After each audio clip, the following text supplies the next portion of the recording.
വലിയ രാഷ്ട്രീയ പ്രാധാന്യം അതിന്റെ പശ്ചാത്തലത്തിൽ നിലമ്പൂരിലെ ഉപതെരഞ്ഞെടുപ്പിന് കൈവന്നിരിക്കുന്നു. കഴിഞ്ഞ 9 വർഷക്കാലമായി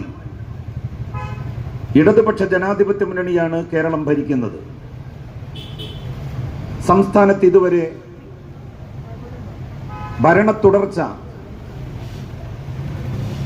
വളരെ അപൂർവമായി മാത്രമേ സംഭവിക്കൂ എന്നതിനെ തിരുത്തി അതിതാ സംഭവിച്ചിരിക്കുന്നു എന്ന് ലോകത്തോട് വിളിച്ചു പറയാൻ കേരളത്തിലെ ഇടതുപക്ഷ ജനാധിപത്യ മുന്നണിക്ക് സാധിച്ചു.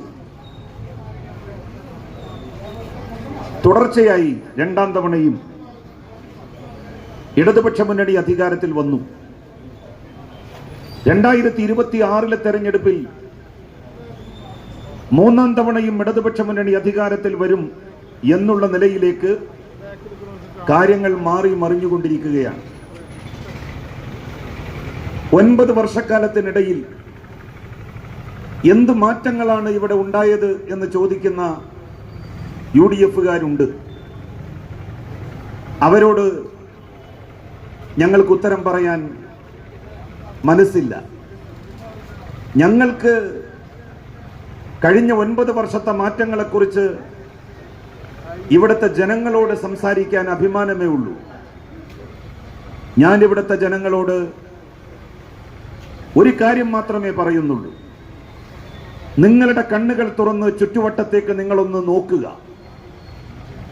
കഴിഞ്ഞ 9 വർഷങ്ങൾക്ക് മുൻപ് വരെ എന്തായിരുന്നു കേരളത്തിലെ അവസ്ഥ? എന്തായിരുന്നു നിങ്ങളുടെ ചുറ്റുവട്ടത്തുള്ള സാഹചര്യം? അതിനുശേഷമുണ്ടായിട്ടുള്ള മാറ്റങ്ങൾ എന്താണ്? ഏറ്റവും വലിയ മാറ്റം 5.5 ലക്ഷത്തിലധികം ആളുകൾക്ക് സ്വന്തമായി വീടുണ്ടായി എന്നുള്ളതാണ്. 9 കൊല്ലം മുമ്പ് വരെ 5.5 ലക്ഷം ആളുകൾക്ക് വീടില്ലായിരുന്നു കേരളത്തിൽ. സ്വന്തമായി അവർക്ക് 3-4 സെന്റ് സ്ഥലമുണ്ട്.